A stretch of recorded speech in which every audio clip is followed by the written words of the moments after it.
அனைவருக்கும் வணக்கம். ஒரு அன்பர் இந்த கேள்வியை கேட்டிருக்கார். இல்லறம் பெரிதா, துறவறம் பெரிதா?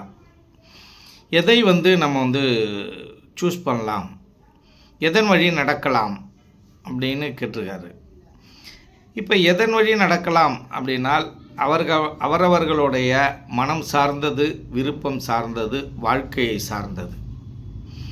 இப்போ எப்பொழுதுமே இந்த மனசுக்கு ஒரு விஷயம் செஞ்சுக்கிட்டே இருக்கும் அப்படின்னால் அது போர் அடிச்சிடும். ஒரு விஷயத்தை விடாமல் பண்ணுறோம் அப்படின்னா போர் அடிச்சிடும். இப்போ உணவே எடுத்துங்களேன். ஒரே வகையான உணவு நீங்கள் சாப்பிட்டுக்கிட்டே இருக்கக்குள்ள உங்களுக்கு என்ன ஆகுது? சலிப்படைந்துடுது. அப்போ சலிப்படைந்த உடனே என்ன தேவையாக இருக்குது அப்படின்னா விதவிதமான உணவுகள் உங்களுக்கு தேவையாக இருக்குது.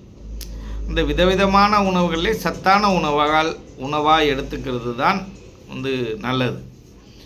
இப்படி மனம் ஒரு விஷயத்தில் இருக்குது அப்படின்னா கொஞ்ச நாள் கழித்து அது சலிப்படைஞ்சிரும். சலிப்படைஞ்சு இன்னொன்று நாடும். இப்போ இதை சார்ந்து தான் இது எல்லாமே இருக்குது.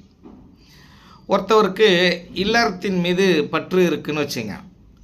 அவரை கொண்டு போய் துறவரத்தில் போட்டிங்கன்னா அவருக்கு துறவரங்கிறது ரொம்ப பாதிப்பாக இருக்கும். அவரோட எண்ணங்கள் எல்லாம் இல்லறத்தை நோக்கியே இருக்கும். அப்போ துறவரம் ஒருத்தவர் தேவை அப்படின்னு நினைக்கிறார். அவரை தூக்கி இல்லறத்தில் போட்டுட்டீங்க அப்படின்னால் அவருக்கு இல்லறம் மிகப்பெரிய பாரமாகவே இருக்கும்.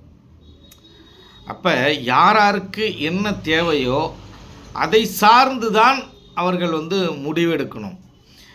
இதை எப்படி முடிவெடுக்கிறது அப்படின்னு தெரியாமல் தான் உங்கள்கிட்ட இந்த கேள்வியை கேட்குறேன் அப்படின்னு கேட்டிங்கன்னால், வள்ளுவன் என்ன சொல்கிறான் அப்படின்னு கேட்டிங்கன்னால், இல்லறத்தில் இருந்து துறவரம் மேற்கொள்வதே சிறந்ததாக இருக்கும் அப்படின்னு சொல்கிறான். உங்களுக்கு நிறைய அனுபவங்கள் கிடைக்கும் இல்லறத்தில்.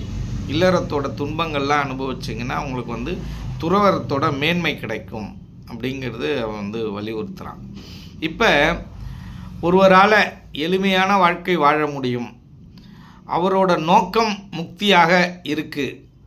நான் ஆசைப்படாமல் என்னால் வாழ முடியும். இந்த ஐம்புலன்களை கடந்து போக முடியும்.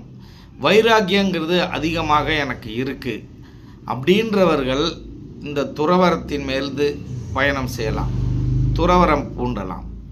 ஆனால் எனக்கு சிற்றின்பத்தில் ஆர்வம் இருக்குது, ஆசையை நான் விடமாட்டேன், எளிமையான வாழ்க்கை எனக்கு பிடிக்காது, ஆடம்பரமாக வாழ்க்கை விரும்புகிறேன் அப்படின்றவங்க என்ன பண்ணலான்னு கேட்டிங்கன்னா குடும்ப வாழ்க்கையில், இல்லற வாழ்க்கையில் ஈடுபடலாம்.